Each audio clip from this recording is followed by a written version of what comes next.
আমার এই আহত অবস্থায় আমাকে পুলিশ আটক করে তারা আমাকে নিয়ে যায় হচ্ছে হলো গিয়ে বেরিবাঁধে। গিয়ে তারা আমাকে আস্ক করে যে হোয়াটস ইউর লাস্ট উইশ। সকালে একটা লাথি, রাতে একটা লাথি, মনে একটু সান্ত্বনা দিই আর কি এটা দিয়ে মাইরা। যদি আমরা নাম্বারটা ধরি যে 20,000, এর মধ্যে বড় অংশটাই আসলে অ্যাড্রেস করা হয়েছে ইতিমধ্যেই। 5ই অগস্ট 2024 দীর্ঘ 16 বছরের স্বৈরশাসনের অবসান ঘটিয়ে উদিত হয় নতুন এক সূর্য। নতুন এই বাংলাদেশে অভ্যুত্থানের পিছনে অবদান ছিল হাজারো ছাত্র জনতা। স্বৈরাচারের গ্রাস থেকে মুক্তি হলেও তার ক্ষতচিহ্ন এখনো রয়ে গেছে আন্দোলনে আহত যোদ্ধাদের মনে। জুলাই অভ্যুত্থানের 6 মাস পরে কেমন আছেন সেই সব দিনের প্রত্যক্ষ সাক্ষীরা? তাদের সেই না বলা আশা ও আকাঙ্ক্ষার গল্পগুলোই জানবো আজকের রক্তাক্ত জুলাইয়ের প্রথম এপিসোডে। আমি হচ্ছে হলো গিয়ে আকবর হোসেন রাহাত। আমি জুলাই গণ অভ্যুত্থানে আহত একজন সৈনিক। আমি বিকাশে জব করতাম, আমি এরিয়া ম্যানেজার ছিলাম। তো এর মধ্যে 20 জুলাই হচ্ছে হলো গিয়ে আমি কাজলা থেকে পুলিশের সাথে আমাদের সংঘর্ষ হয়, একটা গণমিছিল নিয়ে গিয়েছিলাম। তো সেই সংঘর্ষে আমরা আবার তাদের সাথে সংঘর্ষ হওয়াতে ধাওয়া পাল্টাতে আমি ধনিয়া কলেজে চলে গিয়েছিলাম। ধনিয়া কলেজ থেকে একটা সময় আউট অফ নোয়ার আমার বাম হাতে একটি গুলিবিদ্ধ হয়। তো সেটাতে হচ্ছে হলো গিয়ে আমার বাম হাত ঢুকে পিছন দিয়ে বের হয়।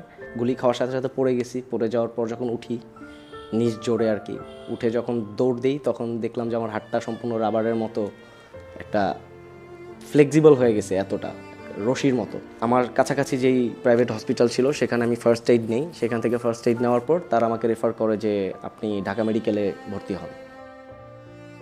আমার নাম মোহাম্মদ নাইম খান। আমি অনার্স প্রথম বর্ষের একজন ছাত্র, সিদ্ধেশ্বরী কলেজে ম্যানেজমেন্ট ডিপার্টমেন্টের।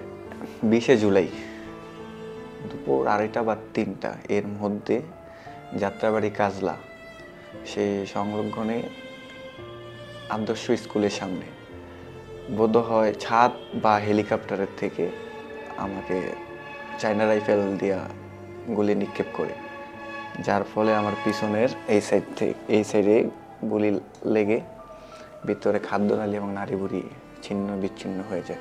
আমাকে যখন গুলি করা হয়েছে তার আশেপাশে দেখতেছি অনবরত 4-5 জন কারোর মাথায় গুলি লাগতেছে, কারোর বুকে গুলি লাগতেছে, মানে লুটিয়ে পড়তেছে। সেই মুহূর্তে যে এমন অবস্থা ছিল 20 জুলাই, মানে কোনো হসপিটালে কাউকে কোনো অ্যাডমিট নিত না। আমার একটা বন্ধু ছিল, নাম ছিল আপন, কান্না করতেছিল আর বলতেছিল যে ওকে কেউ ধরেন, ওকে কেউ ধরেন।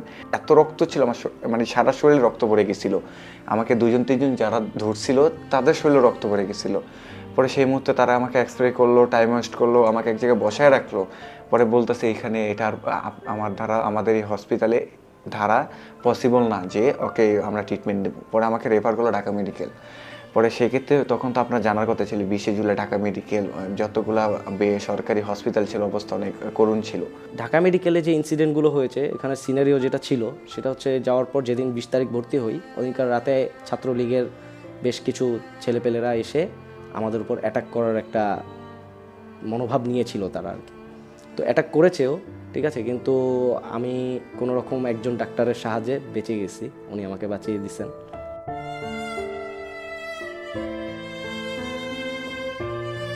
আমি যেদিনকার আর কি ভর্তি হওয়ার পর ঢাকা মেডিকেলে যেদিনকার আর কি রিলিজ নেই আর কি যেদিন, তো ওই দিনকার হচ্ছে হলো গিয়ে বের হওয়ার পর আমাকে পুলিশ আটক করে। আমার এই আহত অবস্থায় আমাকে পুলিশ আটক করে তারা আমাকে নিয়ে যায় হচ্ছে হলো গিয়ে বেরিবাঁধে। গিয়ে তারা আমাকে আস্ক করে যে হোয়াটস ইউর লাস্ট উইশ। তারা আমাকে ক্রস ফায়ার করবে। 4 জন পুলিশ ছিলেন, তারা গাড়িতে উঠে আমাকে নিয়ে গেছে। তো সেই পুলিশগুলো হচ্ছে হলো গিয়ে আমাকে বলছে আইদার তুমি আমাদেরকে আধা ঘন্টার মধ্যে 1 লাখ টাকা পে করবা, আর না হলে শেষ। এই কাহিনীটা আমার সাথে হয়েছে। আর ইভেন কি আমার 1 লাখ টাকা দিয়ে ওইখান থেকে ভাগতে হয়েছে, ওইখান থেকে ছুটতে হয়েছে। আমি মোহাম্মদ আমানুল্লাহ আমান। আমি অনার্স 2য় বর্ষের রোকেয়া হাসান ইউনিভার্সিটি কলেজের ইংরেজি বিভাগের ছাত্র। আমি জুলাই আগস্টের বৈষম্য বিরোধী ছাত্র আন্দোলনের জুলাইয়ের 20 তারিখে ঢাকার কাজলাতে গুলিবিদ্ধ হয়ে সকাল 11টার সময় আহত হই। আহত হওয়ার সাথে সাথে আমি রাস্তায় পড়ে যাই। রাস্তায় পড়ে যাওয়ার পরে আমার সাথে আমার ভাই ও ওখানে থাকা লোকজন আমাকে অনাবিল হাসপাতালে নিয়ে যায়। তারপর তারা ওখান থেকে আমাকে ঢাকা মেডিকেলে রেফার করে। তারপর একদিনও তারপর অবজারভেশনে রাখে যে তোমার পেটে ব্যথা যদি হয় তাহলে আমরা অপারেশন করব। একদিন যাওয়ার পরে সারাদিন আমার পায়ে ব্যথা ছিল, অনেক ব্যথায় আমি কান্না করতেছিলাম। আমার শরীরের অবস্থা আস্তে আস্তে শরীর ছেড়ে দিতেছিল। পরের দিন সকালে তখন ডাক্তার আসে, দেখে আমাকে সাথে সাথে ওটিতে নিয়ে যায়, অবস্থা খারাপ দেখে। ওটিতে 10টার দিকে আমাকে জুলাইয়ের 22 তারিখে ওটিতে ঢুকায়। 2টা পর্যন্ত আমার ওটি হয়েছিল। ওটি করে আমার বুলেট বের করে, চায়না রাইফেলের বুলেট ছিল। তারপর রাত 11টা পর্যন্ত আইসিইউতে ছিলাম। আইসিইউ থেকে বেডে দেওয়ার পরে আমার চিকিৎসা চলতেছিল। ঢাকা মেডিকেলের অবস্থা তো তখন ভালো ছিল না, ভালোভাবে ট্রিটমেন্টও পাইনি।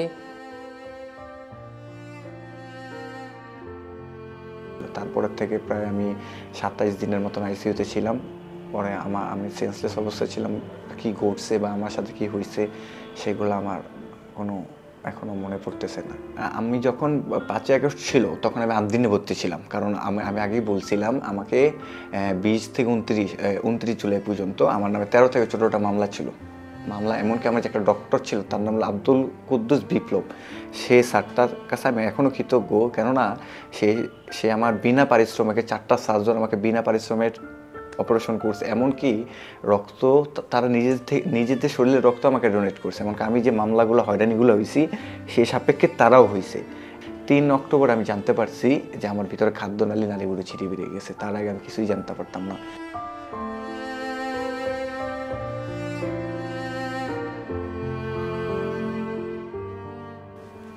আমার নাম মোহাম্মদ ইসমাইল আজম। আমি থাকি গাজীপুরে, আমার দেশের বাড়ি দিনাজপুর। আমি গুলিটা খাইছি আশুলিয়া থানার সামনে। 28শে জুলাই প্রথম মাইর খেয়েছিলাম, ছাত্রলীগ আর পুলিশে মাইর দিয়েছিল। ওই দিন রাস্তার মধ্যে পইড়াছিলাম। পরে এক মুরব্বী আমারে নিয়ে গেছিল ফার্মেসির দোকানে, নিয়ে যায় একটু সুস্থ করার পরে আমার বাসায় দিয়ে আসে। তারপর 5ই আগস্টে গুলি লাগছিল আমার চোখে, ডান চোখে। একটা চোখ নষ্ট হয়ে গেছে, এখনও 10টার উপরে গুলি আছে, 6টা বুলেট। এখন ডান চোখ নষ্ট হয়েছে, এখন বাম চোখের সমস্যা হয়, দূরের জিনিস দেখতে অসুবিধা হয়ে যায়।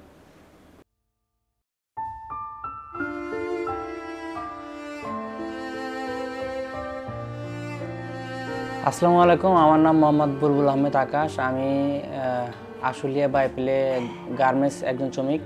আমি গার্মেন্টস চাকরি করতাম। আমি গত 5ই আগস্টে আশুলিয়া বাইপেলে গুলিবিদ্ধ হই। আর ওখান থেকে আমার এই অবস্থা। 5ই আগস্টে আমার সেনাবাহিনী ফজিলাতুন্নেসায় পাঠাইছিল, ফজিলাতুন্নেসা হসপিটালে। ওখান থেকে জাতীয় চক্ষুতে পাঠাইছিল, আব্বু নিয়ে আসছিল। ওখান থেকে জাতীয় চক্ষুতে একটা অপারেশন করার পরে রিলিজ দিয়ে দেয় ওই অবস্থায়। পরে কিছুদিন পর আবার জাতীয় চক্ষুতে ভর্তি হওয়ার পরে বঙ্গবন্ধু মেডিকেলে পাঠানোর পরে এই জায়গায় অপারেশন হওয়ার পরে তখন থেকে ভর্তি আছি এখনও। দেড়শোটা হইতেছে দিনে আর কি লাগাইছে, ওটা মারার জন্য আর কি। ওরে নিজে লাগাইছি সেলাই করে আর কি, সুতা দিয়ে সেলাই করে লাগাইছি এই জায়গায়। সকালে একটা লাথি, রাতে একটা লাথি, মনে একটু সান্ত্বনা দিই আর কি এটা দিয়ে মাইরা। 11টা বাজে আমার গুলি লাগে, যখন কিনা আর 1 ঘন্টা পরে হাসিনা পলাতক হয়েছে, চলে গেছে দেশ থেকে। 1 ঘন্টা আগে 11টা বাজে আমার যখন গুলি লাগে, তখন আমি প্রথম অবস্থায় খুবই সিরিয়াস ছিলাম। আমার বুকে এখানে গুলি লাগে, তো এখানে লাগার পরে গুলিটা এখান দিয়ে বেরিয়ে যায়, আর এখানে একটা রাবার বুলেট লাগে। আমরা অ্যাম্বুলেন্সে 3 জন আসছিলাম। 3 জন, একজন মাথা গুলি লাগছে আমার বুকে, আর একজনের পায়ে। এই শাহবাগ স্ট্যান্ডে যখন আসছি, আমরা শাহবাগ মোড়ে যখন আসছি, ওই সময় আমার ওই 3 জনের মধ্যে একজন মারা গেছে। যার মাথা গুলি লাগছে ও ওখানে শাহবাগ পর্যন্ত আসতে পারছে, তারপরে আসতে পারে নাই, ওখানে মারা গেছে।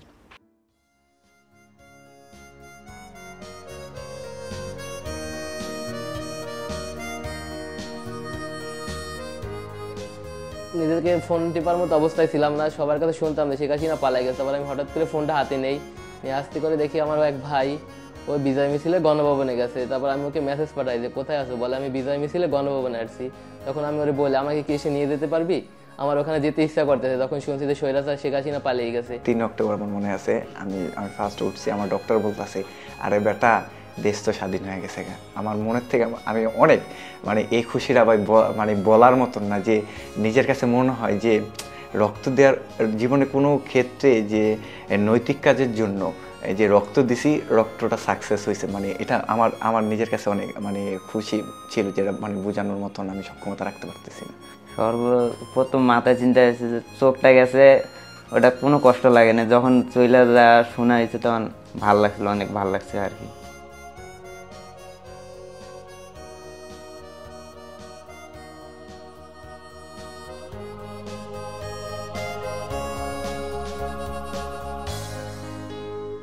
বসে খেলে রাজার ধনও শেষ হয়ে যায়।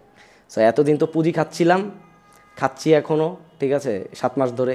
সো মানুষের কাছে তো আসলে আমরা ওইভাবে হাত পাততে পারি না, কারণ আমরা কর্মঠ মানুষ, মানুষের কাছে হাত পেতে কোনো দিন খাইনি। আমাদের টাকা পয়সা প্রয়োজন নেই, আমাদের ভিক্ষার থালি কোনো প্রয়োজন, আমাদের ভিক্ষা প্রয়োজন নেই, আমাদেরকে একটা সুস্থ কর্মসংস্থান করে দেন। সরকার যদি আমাদের দিকে দৃষ্টি না দেয়, তাদেরকে যদি সব কিছু আন্দোলন করে করতে হয়, সেটা তো ভালো দেখায় না।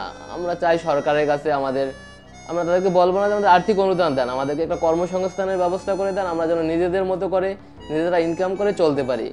অথরিটির কাছে চাওয়া আমাদের যারা আহত ভাই আর নিহত ভাইরা আছে সবার মানে পুনর্বাসনকার কাজ করে দিতে হবো, আর হলো মানে যা আর কি আমাদের দরকার এগুলো নিয়ে যেন কাজ করে তাড়াতাড়ি। আর আমরা চাই না কোথায় কোনো কিছু করতে, আমরা কোথাও কোনো প্রভাব খাটাতেও চাই না যে আমরা বৈষম্য বিরোধী আন্দোলনে আহত, আমাদেরকে এটা দিতে হবে। আমরা চাই আমাদের যোগ্যতা যেটা আমরা পাবো, অবশ্যই সেটা আমরা চাই সরকারের কাছে। এরা বর্তমানে যা করতেছে দেশটাকে উন্নতির দিকে নিয়ে যাচ্ছে। যেভাবে দেশটা ধ্বংস হয়ে গেছিলো আওয়ামী লীগ, এই 16-17 বছরে আওয়ামী লীগ যে পরিমাণে এই দেশটা ধ্বংস করছিল, এই দেশটাকে এরা এই 6 মাসে যতটুকু মানে কন্ট্রোলে নিয়ে আসছে, আমি বলি যে সবচেয়ে বেটার এরাই করছে। দেশের জন্য জীবনের এক বিন্দু পরোয়া না করে ঝাঁপিয়ে পড়লেন যারা, নতুন বাংলাদেশকে নিয়ে যাদের চোখে অগাধ স্বপ্ন, তাদের নিয়ে কি ভাবছে অন্তর্বর্তীকালীন সরকার, তা জানতেই আমরা গিয়েছিলাম অন্তর্বর্তীকালীন সরকারের তরুণ উপদেষ্টা ও জুলাই আন্দোলনের অন্যতম প্রধান সমন্বয়ক আসিফ মাহমুদের কাছে। এখন আমি অনেক বেশ কিছু জনের ইন্টারভিউ নিয়েছি, তো সেক্ষেত্রে দেখা যায় যে তারা এখন ফ্রি চিকিৎসা পাচ্ছে, বাট তবুও তাদের আদায় করে নিতে হচ্ছে জিনিসগুলা। এখন যে হয়তো তাদের এখনো যে বলতে হচ্ছে ভাই আমাকে এটা দিন ওটা দিন, বাট এটা তো হওয়া উচিত যে আমরাই তাদেরকে সার্ভ করবো। বাংলাদেশের চিকিৎসা ব্যবস্থা তো ওভারঅল অতটা ভালো না, বা আমাদের ওই ক্যাপাসিটিটা চিকিৎসা ব্যবস্থার দিক থেকে নেই। আমাদের যারা আহত হয়েছেন তাদের যে ইনজুরিগুলো, এগুলো তো আনইউজুয়াল টু অ্যাড্রেস। এবং শুধু বাংলাদেশে না, অনেক জায়গায়, যেমন চোখের প্লেটস কীভাবে বের করবে এই চিকিৎসা পৃথিবীতে কোথাও নেই। প্রথমবারের মতো বাংলাদেশে হচ্ছে সিএমএইচে চোখের প্লেটস বের করার সফল অপারেশন সার্জারি হয়েছে অনেকগুলো। এবং এই যে নার্ভ ইনজুরিগুলো, এবার একটা লং টার্ম ট্রিটমেন্টের মধ্যে দিয়ে যাওয়ার বিষয় আছে, অনেক ক্ষেত্রে 10 বছর 15 বছর লেগে যাবে। বাট এটা একটা এজিটেশন তৈরি করেছে, এটা একটা ট্রমার মতো। যদি আমরা নাম্বারটা ধরি যে 20,000, এর মধ্যে বড় অংশটাই আসলে অ্যাড্রেস করা হয়েছে ইতিমধ্যেই। এরকম একটা অংশ আছে যাদের ট্রিটমেন্টটা খুবই কমপ্লিকেটেড এবং খুব সিরিয়াস, তো ওইটার ক্ষেত্রে আমাদের চিকিৎসা ব্যবস্থা হিমশিম খাচ্ছে, এবং ওই জায়গা থেকে আসলে সমস্যাগুলো তৈরি হচ্ছে, এডুকেশনটা তৈরি হচ্ছে। আমরা এগুলো খুব দ্রুত অ্যাড্রেস করার চেষ্টা করছি, অনেকগুলো অর্গান কাজ করছে, এবং আমরা নট যে এটাকে কোনো জায়গায় কনফাইন রাখা, আমরা পুরো সরকার থেকে বিভিন্ন ক্যাপাসিটিতে সমাজ কল্যাণ মন্ত্রণালয় কাজ করছে। এছাড়া যুব ক্রীড়া মন্ত্রণালয় থেকেও আমরা একটা ট্রেনিং প্রজেক্ট হাতে নিয়েছি, যাদের দৃষ্টিশক্তি হারিয়েছে তাদেরকে কিভাবে আবার মেইনস্ট্রিমে আনা যায়, যারা অঙ্গহানি হয়েছে তাদেরকে প্রপার ট্রেনিংয়ের মাধ্যমে আবার জব মার্কেটে রিপ্লেস করা যায়। কারণ আমাদের আহতরা ডিপেন্ডেন্ট হতে চায় না, তারা আসলে এটা চায় যে আমরা তাদের জন্য সুযোগ তৈরি করে দিই, কিন্তু তারা আমাদের উপর ডিপেন্ডেন্ট হতে চায় না। তো এটা একটা দীর্ঘ প্রক্রিয়ার মধ্য দিয়ে যেতে হবে। তো প্রক্রিয়াটা আহতদের জন্য যত বেশি সহজ করা যায়, যত হয়রানি মুক্ত করা যায়, এটা হচ্ছে মূল ফোকাস থাকবে আমার। 1 মাসের রক্তক্ষয়ী আন্দোলনের পরে আমরা পেয়েছি এই নতুন বাংলাদেশ। নতুন বাংলাদেশ বিনির্মাণের অবদান রাখলেন যারা, তাদের প্রতি বিনম্র শ্রদ্ধা। আশা রাখি এই স্বপ্নের বাংলাদেশে দূর হবে সকল বৈষম্য এবং পূর্ণ হবে সবার প্রত্যাশা।